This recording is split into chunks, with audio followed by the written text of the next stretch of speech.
By the way, when I talked about how down bad I am, I forgot Mark. to mention, my ride or die is dying. I had him as QB3 this week. He should have gone off. He was missing throws, bad pick as well. Awful. God.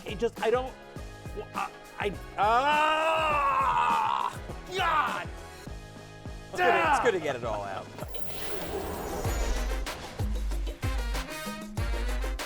Fantasy Football Happy Hour with Matthew Berry, served by Applebee's.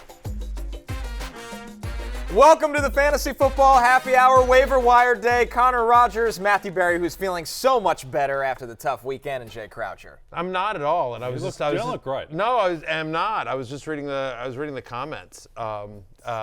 People enjoyed me almost bursting a blood vessel on our YouTube comments. Yeah, I'm still down bad. Yeah. I'm still down bad. I'm down slightly less bad, but I'm still down bad. Well, there's a chance we'll get a redux if Will Levis lights up the Commanders next week. We can do this all again. Yeah. It's 5.5 Stay point on dogs. You know that's going to happen. Could happen. That's going to happen. Cooper Rush, chance. Will Levis, all the hits. It's yeah. I'm down bad. broken man. I'm down. I'm Still a broken man. You're not I'm alone. a broken man. I wanted to take the day off. I tried to, want to take the rest of the season off. off. Thanksgiving. Yeah. Down bad managers drink free, by the way, because, man, they deserve it. They deserve that it. means me. I drink free, and everyone like me. Well, to be fair, it wasn't really all bad for you this weekend. We have our League of Assholes update where you did beat Big Show by 9, thanks to Derrick Henry. Yeah. Thanks to Quentin Johnston. Yeah, I was down by 6 to Big Show. I had Derrick Henry and Quentin Johnston, and basically all I had was Derrick Henry. As you look at their, I might have to change my team name because we are no longer live at noon on the cock.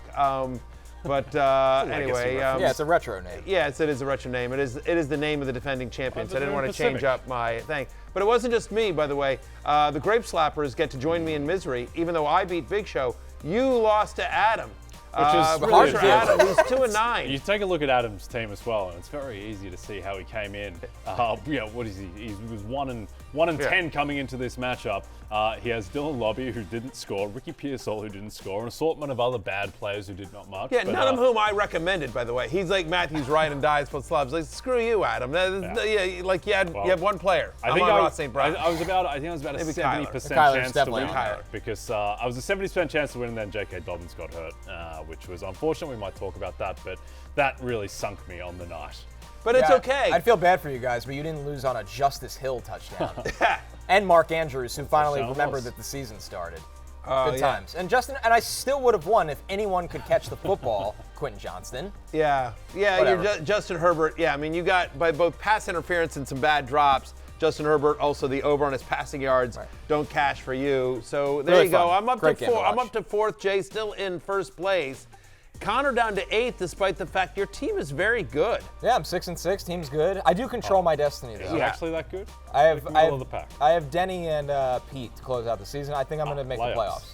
I'm feeling good. You feel good about it. Yeah, Denny and Pete to close out that's a pretty good, yeah. There's nothing worse than being in a super flex league and your superstar quarterback is on a bye. I need Joe Burrow back bad. Because I can't do this like Russell Wilson. You'll never be more desperate in life. Picking up. I love Joe Burrow. He's my best friend. Yeah. I miss him so much. You see people bidding on Desmond Ritter. Ugly things start to happen. Oh, yeah, Desmond, there'll be a bidding war. No, there'll be a bidding war for Aiden O'Connell tonight. There really will. Yeah, we'll get to that in a second. Yeah, but 'cause yeah, he I mean, will be I had starting. I needed Tommy Cutlets. I mean, you saw on my team there, Josh Allen on a bye is my other quarterback in that league. And, I had to go to battle with Big Show using Tommy Cutlets. He was without Bijan and I think Jamar Chase. No one has ever won a war with Tommy Cutlets. No. No general selects the Cutlets. No, I mean, with Tommy Cutlets and Quentin Johnston. But Can I have Baker Mayfield back? I miss those days. I had 4 quarterbers to start the season. Now I've got 1. Sneaky nice trade by me. Might have saved my season. sneaky nice They trade. laughed when I shipped off. Well, I got Cooper Cooper Kupp. Kupp, to be Yeah, fair. That was that's good. fair. But the other trade, Darnold, now I have the ghost of J.K. Dobbins. Which was bound to happen, to be fair. To happen. Sports Lots science. to get to. We will get to that game in a little bit, but why don't we dive into wide waiver wire? receivers. Yep. Before we get into the waiver wire, there are no teams on a bye this week. So for those of you in Superflex leagues, you don't have to worry about it unless perhaps you have Brock Purdy, who may not play on Sunday night against the Bills. That game right here on NBC and Peacock. I'm a company man. But what I want to talk about is that next week, before we dive into waivers real quickly, next week there are another 6 teams on a bye. Next week in week 13, 6 teams on a bye. That is, a crucial week for trying to get into the playoffs in almost every league. So honestly, unless you have some holes to fill because of some injuries this week, what I would use your waivers this week is to look ahead to fill your holes for week 13.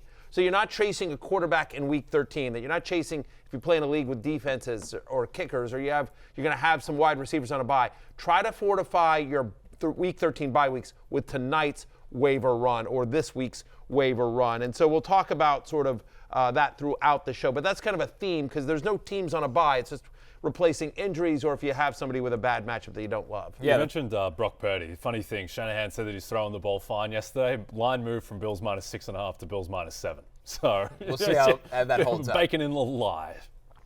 Yeah, people don't trust Kyle Shanahan, and I wonder why. I say can't figure that one out. Yeah, exactly.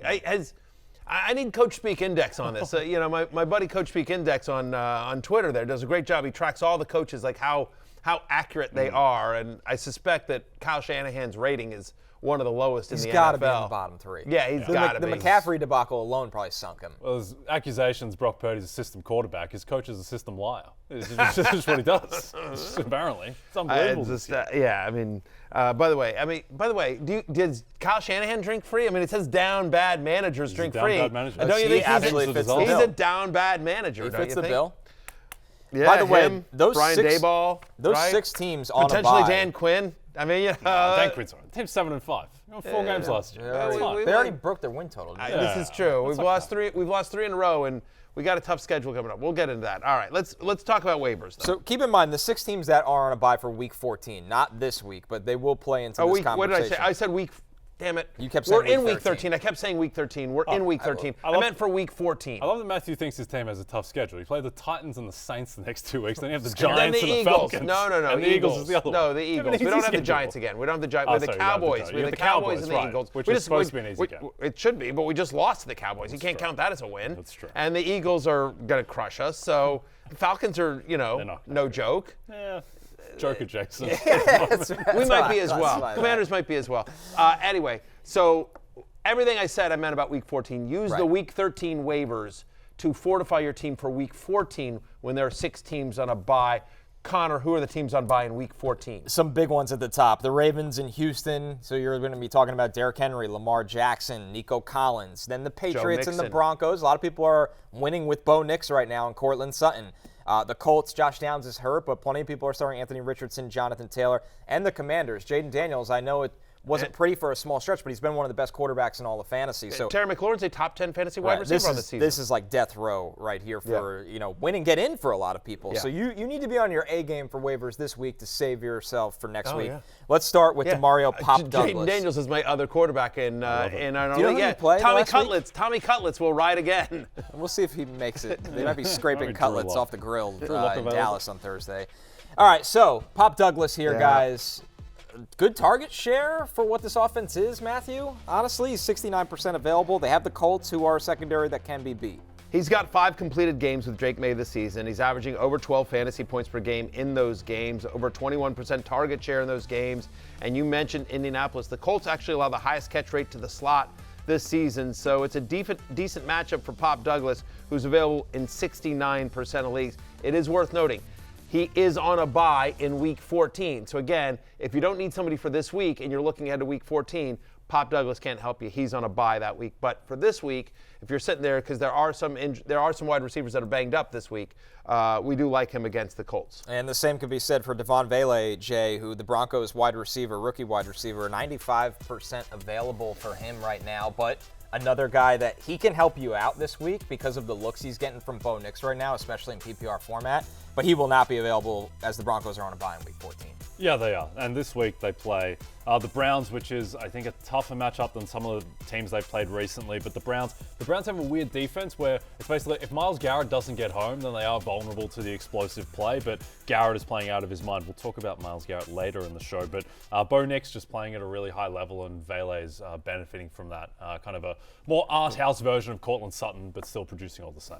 An art house version. That's a new one for the that show. I really like that. That is a new one. Devaughn Vele was one of these guys that he had a good camp. Everyone was sort of surprised and like, 7th round pick. Yeah. Very older, like an older rookie, 24 rookie. Yeah, but like made the team. Like what was it? Was a surprise to make the team and then started to get significant. And he got picked up in a lot of very deep leagues at the very start of the season because of the strong camp.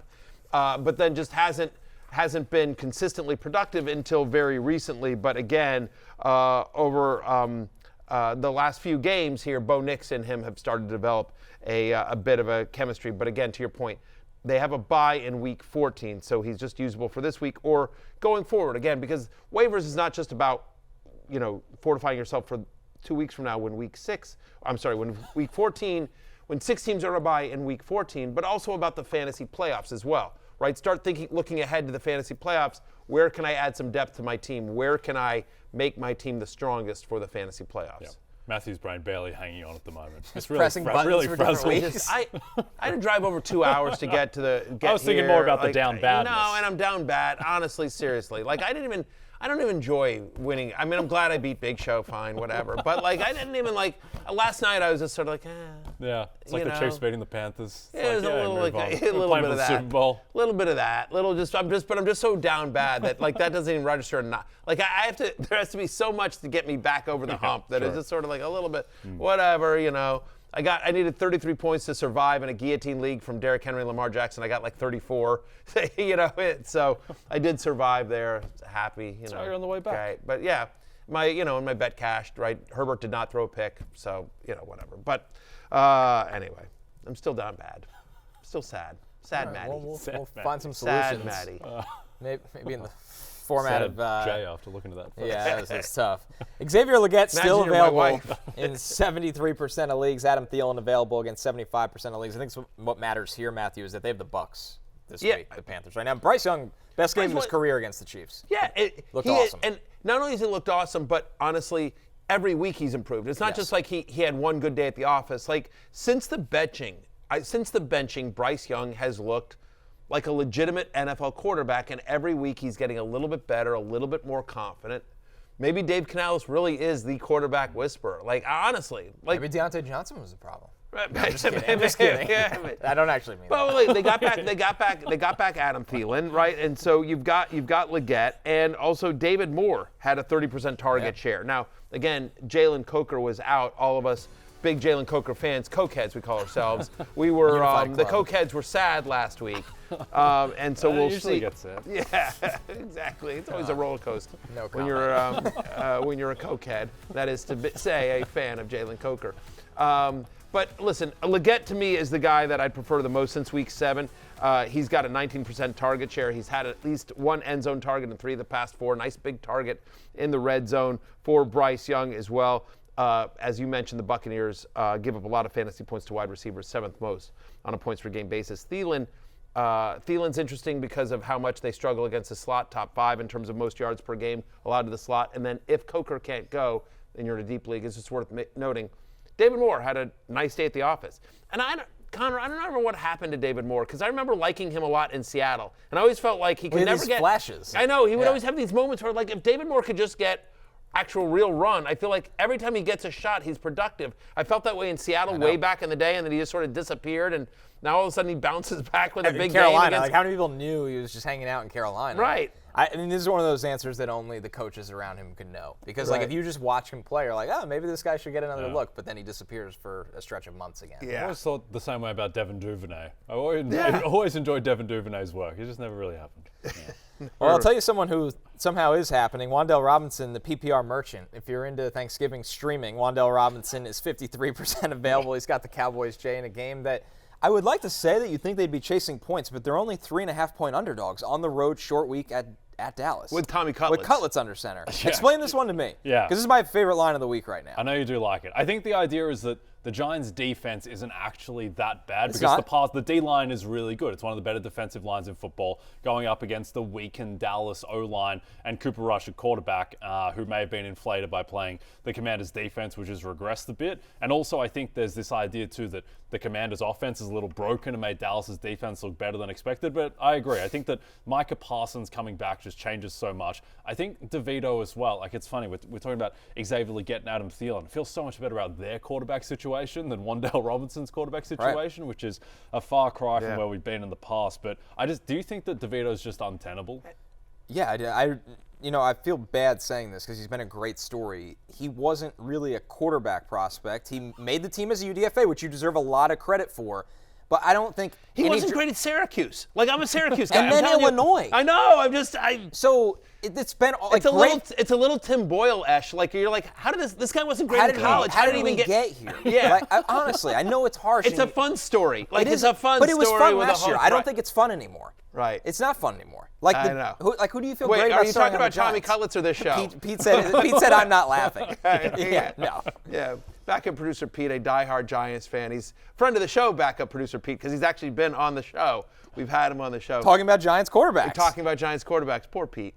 Pete, if you want to come out, if you want to put the headset down and come out for the second segment, we can give you a tight 5. Well, I mean, it says a lot to the Giants who actively want to lose. They want to lose. Get their draft pick ready. They've chosen Tommy DeVito as their chaos Good agent strategy. to go in Yeah. and lose. And it just, against the Bucs, it just didn't look. DeVito had flashes of competence last year. Like, he beat the Packers on Monday Night Football and played okay in that game and used his legs, but it just doesn't seem like he is at the level. And the Dallas defense isn't great, but Deron Bland is back, and Parsons is one of the 3 best defensive players in football. He wrecks the game. The Giants have no offensive line to stop him. Yeah. You're also traveling on a short week if you're the Giants, right, for Thanksgiving. I'm just saying, we're not doing early line alert yet, but this is one where I circled. I was like, I'll see where this goes.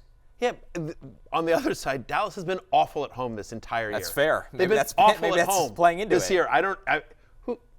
Who knows? One thing I'll say, just curious about the Giants situation, as long as we're talking about this. Like, do you think, like, the ownership of the Giants has told Joe Shane, listen, if you guys, on the DL, like, if you guys tank, we won't fire you. We won't fire you.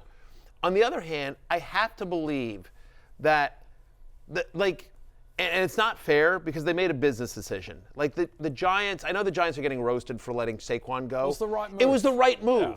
Like, you're not going anywhere this year, and paying that much money to a running back is a luxury that a team that's losing doesn't have. And everyone's like, oh, you let Saquon go because you keep Daniel Jones, and now you release Daniel Jones. Like, I don't think it's that simple. I don't think it's fair. It was the right. They got the hard knock scene, like, just played out very poorly for the Giants, but it was the right football move. But I just wonder if, when you see that scene and Mara just saying, like, God, I hope he doesn't go to the Eagles. I'm going to lose sleep over it. I'm going to lose sleep over it. And then Barkley has been, like, is a legit MVP candidate with an Eagles team that has a legit shot at being the number 1 seed in the NFC, and you're just sort of like... Yeah, but the other thing people don't mention as much is Xavier McKinney's the 3rd favorite for Defensive Player of the Year. Like, there are worlds where Saquon wins MVP and Offensive Player of the Year, and Xavier McKinney wins Defensive Player of the Year. The thing and with the Daniel Giants, Jones signs with some team that has playoff hopes but loses their quarterback and leads them to a playoff win. Against Saquon Barkley. Leonard Williams is, I think, playing great. But there's a the lot thing of, is it's not that great right now. 2 years ago, they should have let Saquon Giants walk fans drink fan too. Any man, yes. You count. You fall into the bracket. You drink free over here. Dayball drinks free. Yeah. 2 years ago, they should have let Saquon walk and franchise tag Daniel Jones instead of giving him the contract. That's what that was when the mistake was. You could pay as you go, right? Yeah. And when things go bad, it's all right. You kind of. It's all done now. Yeah. But the other thing is like, again, hindsight's 20/20. But Daniel Jones, the mistake honestly was not picking up the 5th-year option on Daniel Jones. Like, he's a first-round quarterback, you know what I mean? Sure. And the problem was Dayball and Shane were coming in that year, and we're like, this is all Gettleman's mess. And, like, just give us a clean slate. We don't want any, And so, but then they ended up winning more games than they expected. They go on the road to Minnesota. They win a playoff game, and suddenly they're like, all right. And, like, if Daniel Jones had worked out as a starting quarterback contract, that's perfectly fine. How much is Dak making this year? $60 million? I mean, like, no, seriously. Like, the NFL quarterback contracts are insane. And so Daniel Jones' quarterback in the context of a starting quarterback for the NFL is perfectly fine. It just didn't work out, you know what I mean? But, like, at the time, he'd looked good in Dayball's system in the first year. They believed in him. It just, what are you going to do? Bottom line is, if you're desperate, Wan'Dale Robinson is... Need Cam Ward. Only Cam Ward is going to fix this, and we'll he may not fix it. Yeah, I do like Cam Ward, though. Do you? We'll see. Yeah, I do. Is he your favorite quarterback prospect? Which is like... Over Sanders? Which is not a very high bar compared to last year, where I liked about 5 quarterbacks. Right. But he's my favorite one. Okay. Right, we'll have plenty of combos about that in the offseason. How about some deep league wide receiver waiver targets? Alec Pierce against the Patriots. He's 80% available. Josh Downs banged up. He's week to week as well. Pierce has double-digit fantasy points in 2 of the past 3 games. Rashod Bateman against the Eagles. Dontayvion Wicks against the Dolphins. These guys are all highly available, besides Bateman, who's 68%, but still check your league. MBS is out there. He's got the Rams. He's 75% available. He's got a 14% target share. I mean, like, again, when they're throwing it to him, he ends up scoring. Him and Nick Westbrook-Ikhine, but very quietly, NWI has scored in 6. Yeah, I'm going to try to make that a thing. NWI. Boy band? Yeah, or an airport. But Nick Westbrook-Ikhine has scored in 6 of his past 7 games. He's gotten actually 5 or more targets in 3 of the last 4. Playing the Commanders this week, which is, not a secondary that scares you all that much. And then in Week 14, and by Mageddon 2, they're home to the Jaguars. So Nick Westbrook-Ikhine is kind of interesting. Dontayvion Wicks, you saw there. Again, Romeo Doubs in the concussion protocol. They play Thursday night. That's the NBC game against Miami on Peacock and NBC. I'm a company man, but that's sort of interesting as well. And especially by the way, if that lingers, Packers play the Lions on the following Thursday. So again, there's a chance that Doubs doesn't make it back for the following Thursday. So they won't have a mini bye. The Packers are. They play it again 7 days. Their mini bye will come the week after in Week 15. All right, let's take a look at the running backs, and this list is a doozy. We start with Ameer Abdullah, Raiders running back against the Chiefs. He's 75% available. Here's the situation right now with the Raiders' backfield. Zamir White's dealing with the quad. Alexander Mattison is dealing with the ankle. They did not practice or play last week, so keep an eye on the status for both. This is the Black Friday game, Jay. The Raiders-Chiefs, not a great matchup for Ameer Abdullah, but in theory, he's a guy that should catch passes for you in a PPR format, and he caught another touchdown in Week 12. Yeah, well, and this is the thing with Ameer Abdullah is that the team just isn't very good at the moment. They're 13-point dogs against Kansas City, so you would expect that he's going to be in situations where he can just PPR scam his way, as he did last week, where he played 88% of the snaps. He goes 5 for 37 and then a touchdown. Like, this is very fantasy viable. Ameer Abdullah is the personification of the gap between real-life football and fantasy football because of this PPR value. 1,000%. Again, it's not a great matchup against the Chiefs. No team allows fewer fantasy points to opposing running backs, but got 6 targets last week as well. Abdullah did. And so, again, wait to see on the status of Zamir White and Alexander Mattison. It's worth noting that in Week 14, they play the Buccaneers. Feels like if nothing else, he's probably earned a little bit of a larger share. You have Scott and Norv Turner calling the plays there, so there's some variance there as well. They may just say, like, hey, it wasn't working with those 2 guys before, now that we got in charge, so maybe we'll just try to get Ameer Abdullah some more run here in their new look offense under Aiden O'Connell. What an offense. New look offense. It's a Michael Vick's first go around with Chip Kelly. Real revolution. Yeah. They're doing what they can. It's a little bit of rearranging the deck chairs on the Titanic, but they're doing.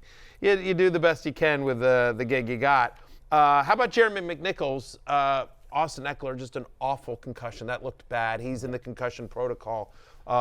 Doesn't look like he'll be ready this week for Tennessee. Brian Robinson in and out of the game as well against the Cowboys, injured. So if both those guys can't go, and honestly, even if Robinson can go but Eckler can't, they like multiple guys. They'll use Jeremy McNichols as well. Now, it's not a great matchup against Tennessee that allows the 5th fewest rushing yards per game to opposing running backs, but volume should get you there. McNichols a nice pass catcher as well. They'll try to use different things with him as well. They might, if Robinson and Eckler miss, I think it'll be McNichols and Chris Rodriguez, who's been on the practice squad up and down a lot for Washington. Now, he was waived on Saturday. He's not currently on the practice squad for Washington, but assuming he clears waivers, which I think he will, my guess is Washington will re-sign him to the practice squad. There's a chance he's up on Sunday against the Titans. Another player that could be in for an elevated role would be Gus Edwards against the Falcons, who's 74% available because the Chargers are now dealing with a J.K. Dobbins injury after he left in the second quarter last night with a knee injury. Jay, obviously the Gus bus would be the guy if J.K. can't go. Yeah, and Kamani Vidal is also an interesting speculative ad just to see how that backfield shakes out. But this is all about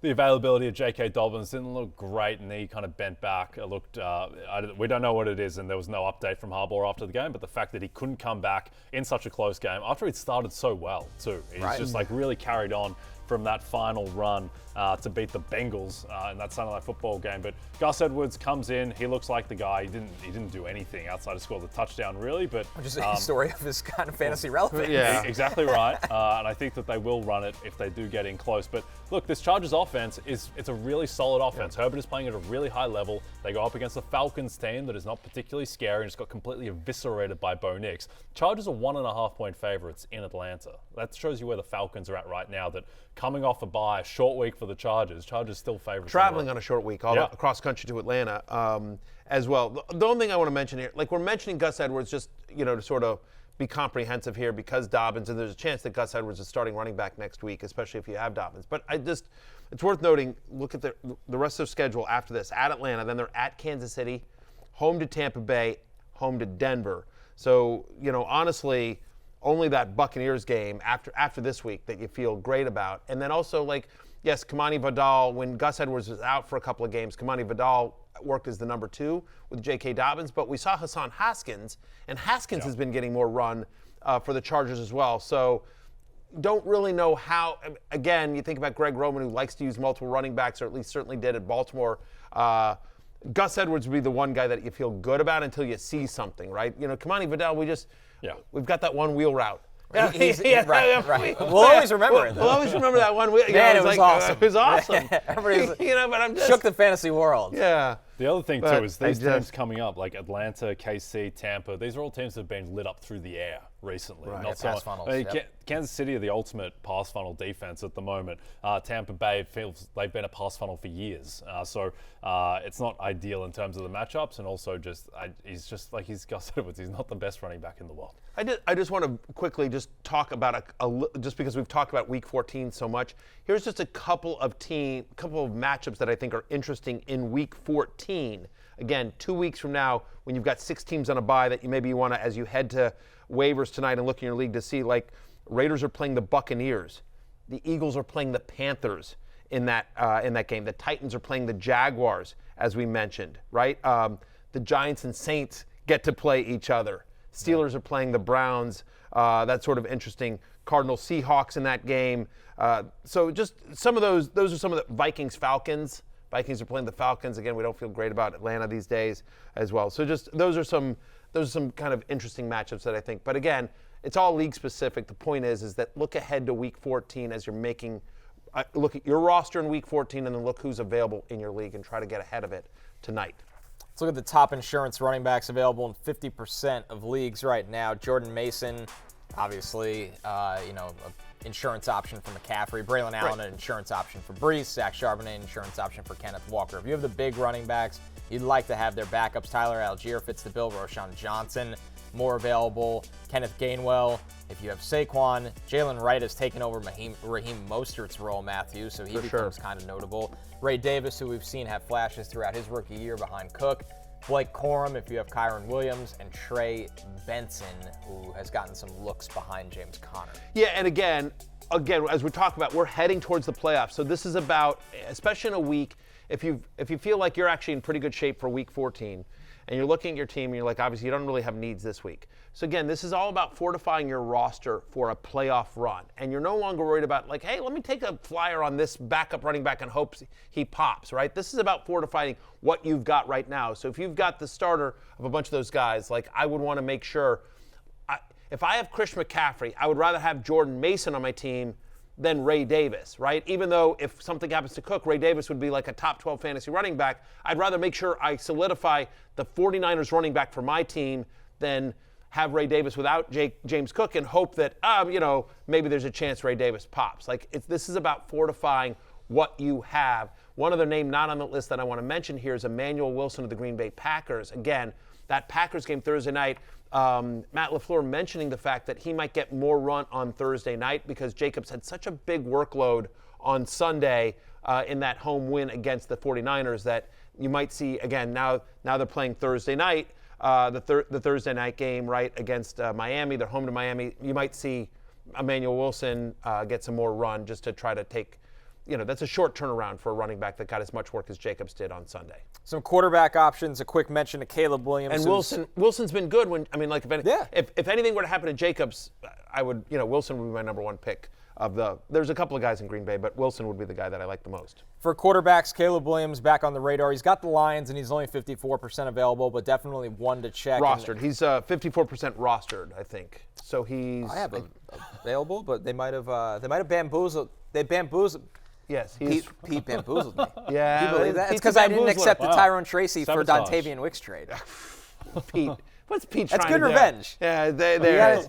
He's a bamboozler. You got to give it to him for that one. That backup producer So Pete. thank But you anyway, for saving me. Yeah, He is rostered in 54% of leagues. but he is out. He's out there in almost half of Yahoo leagues as well. Again, Brock Purdy. There's a chance he may not go on Sunday night. We don't know if Trevor Lawrence is going to make his way back for the Jaguars. So if you're looking for a quarterback, and honestly, I'm not sure I want Brock Purdy on the road at Buffalo anyway. You know, like coming off it depends upper on body injury. it's America a little. needs Brock Purdy to play that game. I can't watch Brandon Allen in prime time. No one It's will no believe. good. NBC. Yeah, your Maybe it'll be employer. Daniel Our Jones. employer. Yeah, maybe Maybe it'll be Daniel Jones. Daniel Jones. I would watch that. I would Why absolutely can't we watch just have that. Josh Dobbs? I don't understand. Dobby! It's the same thing last year. Why are we going with Nick Mullins and Jaron Hall over I Josh know, Dobbs? I Dobbs is know. better than these guys. We love. Now, we're a pro arguably- Josh Dobbs table here. Arguably, Kevin O'Connell has more information to make the decision than I do, but it certainly felt like Josh Dobbs was better. Yeah, there's no question about it. So anyway, if Caleb Williams, who's played well last couple of weeks as well, seems like the coordinator change from Shane Waldron to Thomas Brown has really helped as well. You know, it's the Thanksgiving game. They're at Detroit.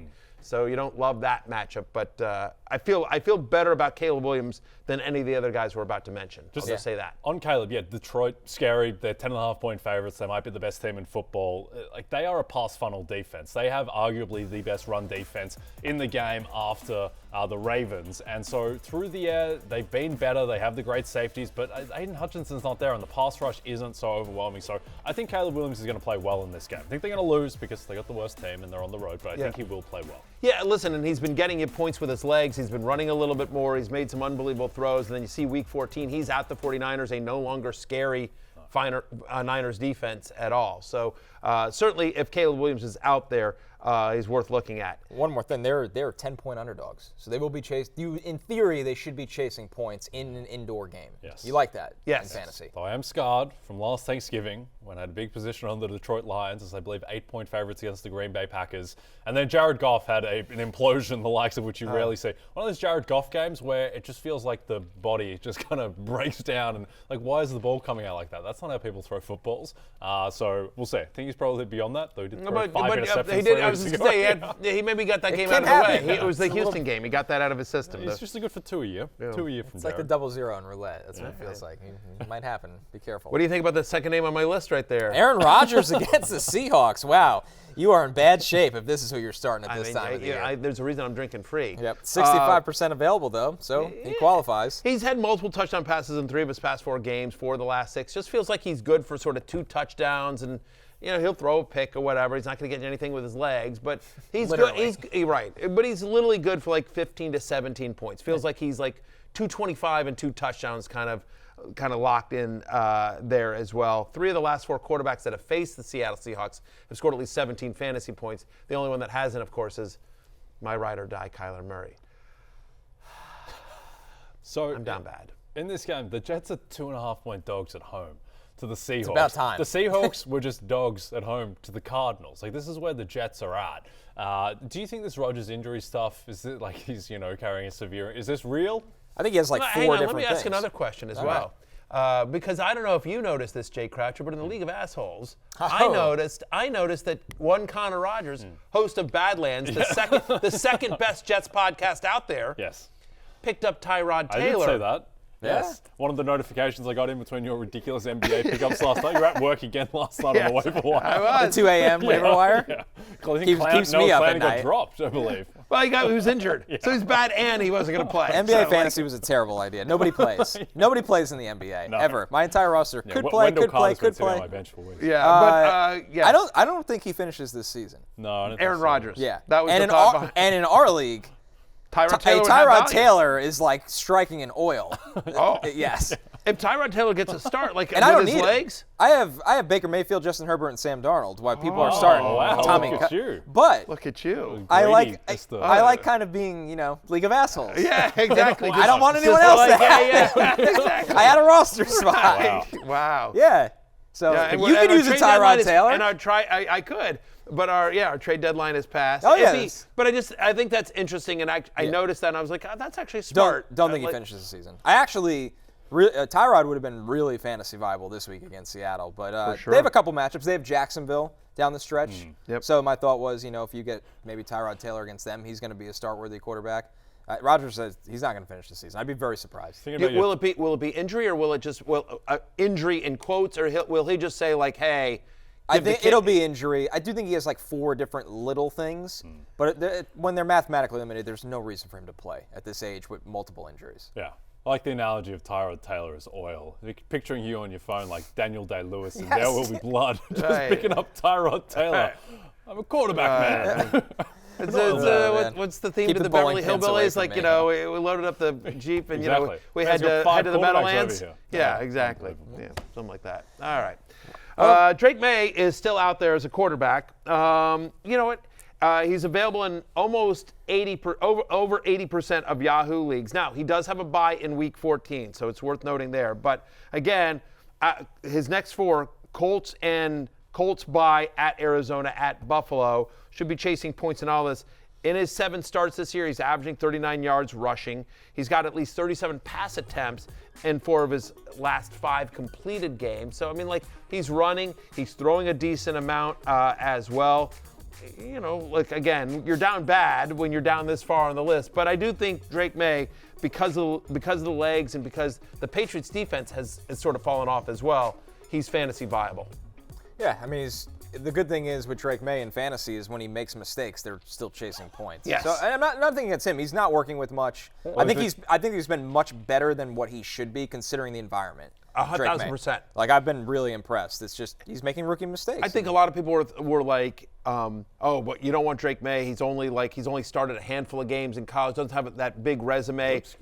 They were also like the Patriots, don't start him because the offensive line is terrible, and so you don't want to break Mac Jones him. You don't want to break him. And Bryce Young. He has, and he's rebounded in a terrific way. I think absolutely Drake Maye has looked a lot better than anyone thought he was going to, given the environment and his experience. So kudos to Drake Maye. We talked earlier in the show about Bryce Young in his year 2 starting to look a lot better. Same can be said for Will Levis, who, since he returned from injury, he's had at least 15 fantasy points in all 3 games. He's averaging over 17 fantasy points per game. And now he gets my down bad Commanders, who over the last 4 weeks are giving up almost 20 fantasy points per game to quarterbacks. That's 10th most in the NFL. Levis gives you a little bit with his legs as well. Not scared to throw deep. Nick Westbrook-Ikhino's down there somewhere. It's really what it's come to. Yeah. You're not scared to throw deep. He's not scared to throw at all. No. He'll throw anything out there. Fearless. There is the notion that Will Levis has turned a corner. I agree he's been better. I think he's turned more like a structure that vaguely resembles a corner. Yeah. But the good thing about Will Levis is when he makes his mistakes, he gets the ball right back because they're running back for 6. That's true. So fancy-wise, let it fly, Will. Keep letting it fly. And the rush attempts are there. He only had 10 rushing yards, but he ran it 8 times. Sacked 8 times. Yeah. That's the bad thing with Levis. Yeah, it's a bad offensive line. But again, with Ridley and NWI, they've been getting Chig Okonkwo, my guy Chig. He's been getting in the mix. He had that big 70-yard touchdown. So all of a sudden, Pollard's a nice pass catcher out of the backfield. NWI. It's atrocious. NWI. It's like a bad rap group. Yeah. I have a friend who just refers to Nick Westbrook-Ikhine as just Russ. It's like Russ Westbrook. But he then just implies that everyone else knows what he's talking about. Right. I picked up Russ off waivers. That's a very deep. That's very deep. That's NWI is either like a third-rate rap group, or an airport in Houston. Or an FCS school. Yeah, an FCS school, right? Exactly. It could be an offshoot airport that isn't near a major city, but gets you into you have to do a layover at or to get to. Yeah, exactly. Like Hartford. Huh? No, not Hartford, but it would be like New Haven. And there is an airport in New Haven, but Colorado it's something like Springs. that. Yeah, something like that, where you're just where the off-brand airlines fly into, right? Right. Yeah, exactly. I got to transfer at NWI to get to Omaha. It's that kind of thing. Well, guys, my favorite portion of the waiver show, tight ends, because we do this every week where we recommend you should pick up Hunter Henry. We don't even have to do anything this week because we've done it every week. Take a listen. Hunter Henry, 9 targets. He's looked really good with Drake Maye. He's a focal point of the pass game. He has 25% target share in Week 7. The 2 games that Drake Maye has started, 15.2 fantasy points per game. There's clearly a connection there. Hunter Henry has seemed to be a focal point of this Patriots passing attack as well. Waiver Wire tight ends. We start with Hunter Henry, Jay, 64% available against the Bears. He's been a favorite target of Drake Maye's. 8 targets. Comes up every week. Every Henry. week. We're somehow selling you Hunter Henry stock again. It's about the ninth week in a row. I feel like exactly. Every it's week the ninth week in a row we've done this. As we always do on Tuesdays, Hunter Henry makes the cut, Jay. Literally every Tuesday, Hunter Henry is on waiver wires. He's always going to be a fringy tight end 1. And there he is. There he is. The man himself. Wow. 74 targets. America has ignored us on Hunter Henry. It's gotten better. He's 52% available now, but it's still remarkable that he qualifies at this point. Well, since Drake May took over as a starter, he's the 12th best tight end in fantasy. 12th best. He's a top 12 fantasy tight end. Yeah, listen, if the aliens ever come to invade and we need to start and stream a tight end to beat them, it's Hunter Henry. He'll always be there, and he'll always get the job done. So again, they have a bye in week 14, but this week they're playing the Colts, who since week 7 allow the 8th most fantasy points per game to tight ends.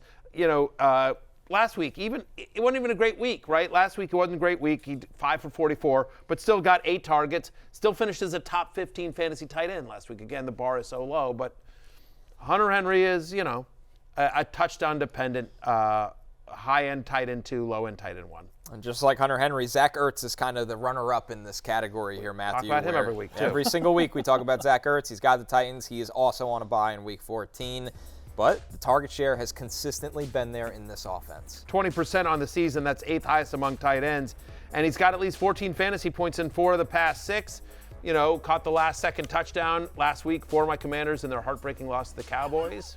Just want to bring that up. But Zach Ertz has stayed healthy and remains a big part of this Commanders offense. Again, they are on a bye in week 14, but Tennessee this week, and then after the bye in week 14, New Orleans in 15, Philadelphia in 16, all of which are good matchups for tight ends. How about Noah Gray here, Jay? Unbelievable that we're at this point. But Noah Gray, 2 touchdowns The last MVS week. or NWI of tight ends. 66 receiving yards. He's playing the Black Friday game in a great matchup against the Raiders. Yeah, I don't know if you guys have the same sensation that I do, but whenever Noah Gray catches a touchdown, I just always assume it's Kelsey, right? It's just the visual sense because they kind of look, they're both tight ends, they're both playing the Chiefs, obviously, but he has the 2 receiving touchdowns last week, and the Raiders as well. They've just been lit up by tight ends recently. They've allowed 30-plus points to tight ends in 3 of their past 4 games. Only 1 game this season with a route participation above 60%, though, for Noah Gray. So, look, he's a secondary tight end in an offense that has a lot of other weapons now. But, as far as streamers go, if you're desperate, you can probably do worse than Noah Gray, and you probably have. If you still play with the defense and you need one, how about the Cowboys against Tommy Cutlets? They're 71% available. Also, or by the way, Colts against the Patriots. Can I just bring up one other thing on Noah Gray real quickly Go ahead, as well? Matthew. I'm just going to say, as you start thinking forward to, the Chiefs have it depends on what happens with the Bills, right? But there's a chance that the Chiefs, which they often done, rest their starters down the stretch, especially if they clinch the number. If the Bills lose to the Niners, right, and the Chiefs win again, there's a chance here in the next couple of weeks that the Chiefs clinch number 1 seed in the AFC, and they're done. And so there's a chance that maybe Kelsey doesn't play in week 17, 18, or plays limited snaps in 17, is out entirely in 18. And so just, again, Noah Gray, we know that he's somebody that'll be productive in this offense. Just, again, trying to think ahead, especially, by the way, if you have Kelsey. Of course, if you need to pick up one of the players we mentioned today, you probably have to drop someone to make some room. Here's our list of droppable players rostered in over half of leagues right now. Josh Downs, with that injury that is week to week. Austin Eckler in concussion protocol. Dalton Schultz. Raheem Mostert, who has basically lost his role in the Miami offense. Deontay Johnson with the Ravens, who's just not been involved at all. Tyler Lockett. Pat Freiermuth at tight end as well. The National Dog Show, presented by Purina, features the top dogs in the country competing for Best in Show. Watch on Thanksgiving at 12 p.m. Eastern, right after the parade on NBC and Peacock. Taking our first break. When we're back, recapping Monday Night Football with our fantasy takeaways right after this.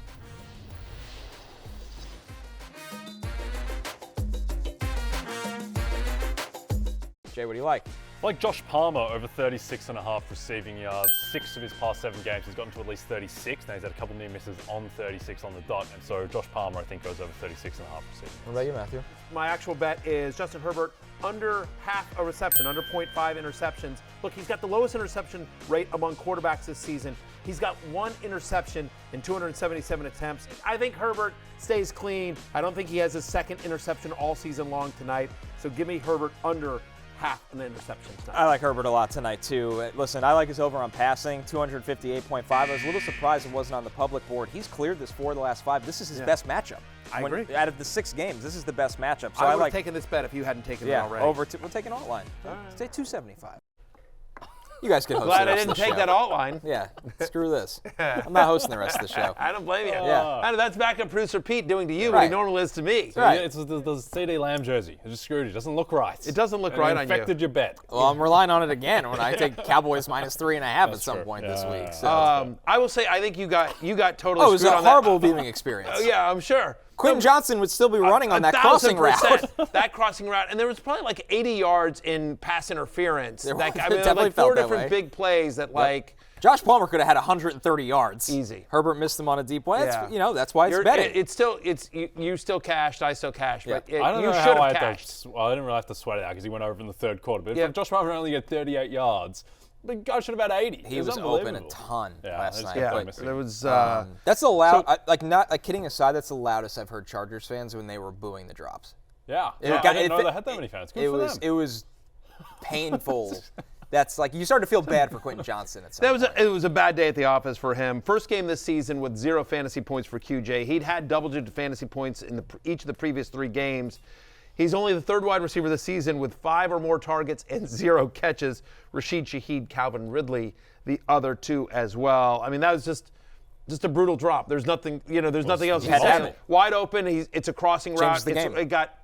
He's got nothing but that one and the pass interference call that could have gone either way. That pass interference call was a bad one that the Chargers didn't get. Yeah, well, Quentin Johnston dropped the next one as well. Like he he reminded me of Austin Siebert. They looked the same. They had the same look in their eyes in the game. I'm sorry, Like, they did. They nothing both can looked- get me they out of both this looked hellscape. terrified. I hope I hope QJ turns around. He's had a much better season than I think people thought, but wasn't great. Who's more droppable, him or Isaiah Likely?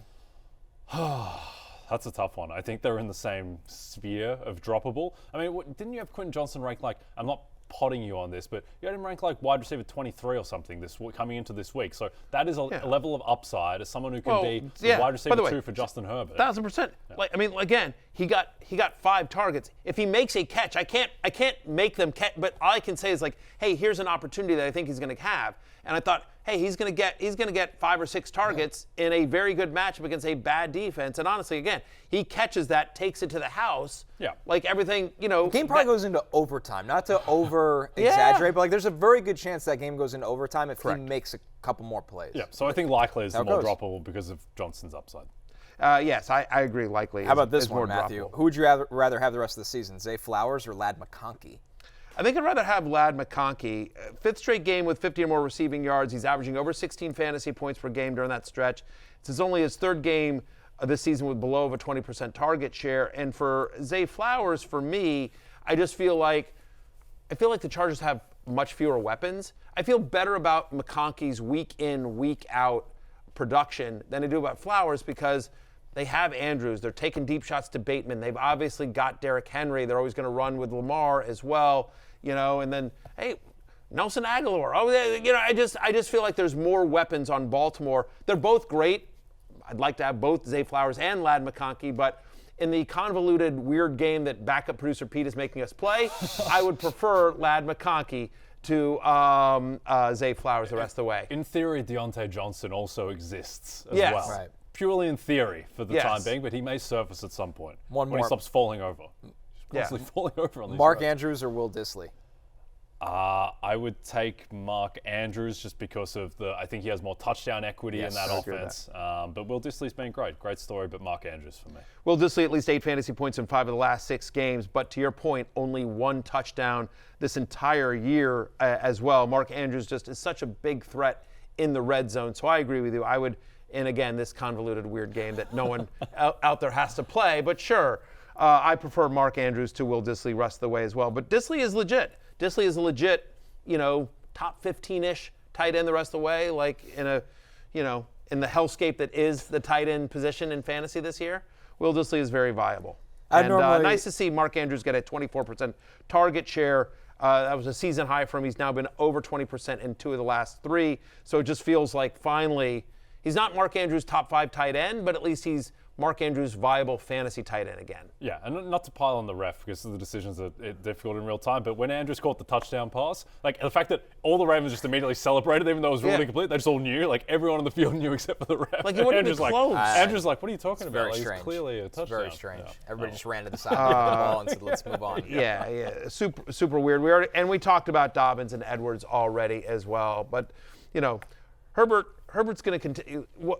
He didn't cash the overprop, but Herbert continues to be a QB1. Yeah, they're throwing enough for him to are. matter. All right, we're taking our last break. When we're back to the futures, our favorite awards, bets, and more. Coming right up.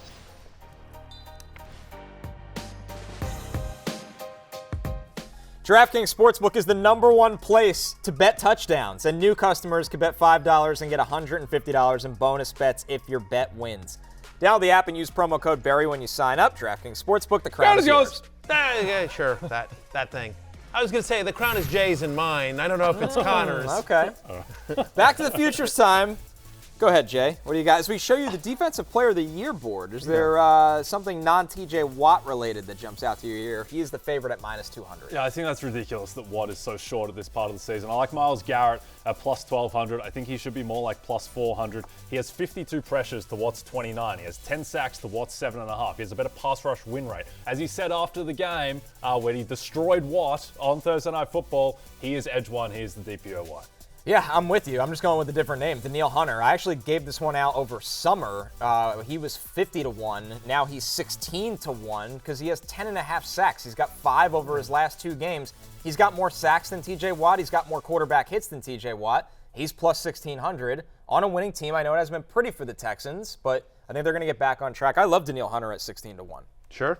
No problem with that. For my bet, I'm going with Bo Nix, Offensive Rookie of the Year. Wow, heel turn. +110. You turned Benedict Arnold. I'm just saying, like, I already have a lot of Jaden Daniels, so I don't mind, borrowing a little bit. Look at the upcoming schedule: Browns, Colts, Chargers, Bengals, Chiefs. Bo Nix is going to get to go head-to-head with Herbert, Burrow, and Mahomes over his last 3. Meanwhile, the Commanders probably finished 9-8. Broncos are going to make the playoffs. Hey, listen, it's closing time. You don't have to go home, but you can't stay here. For Jay and Connor, I'm Matthew. We'll see you tomorrow. Peace out. Didn't leave me enough time to explain my whole thing.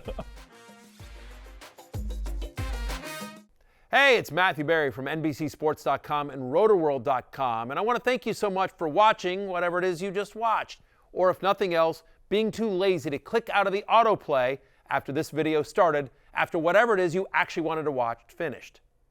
But now that you're here, I'd like to take a moment here to ask you respectfully now, okay? I'm asking you respectfully to subscribe to the NFL on NBC YouTube channel. You'll get the latest Roto-World fantasy news headlines, all sorts of great shows, including my own Fantasy Football Happy Hour. So go subscribe now. Again, I'm asking respectfully.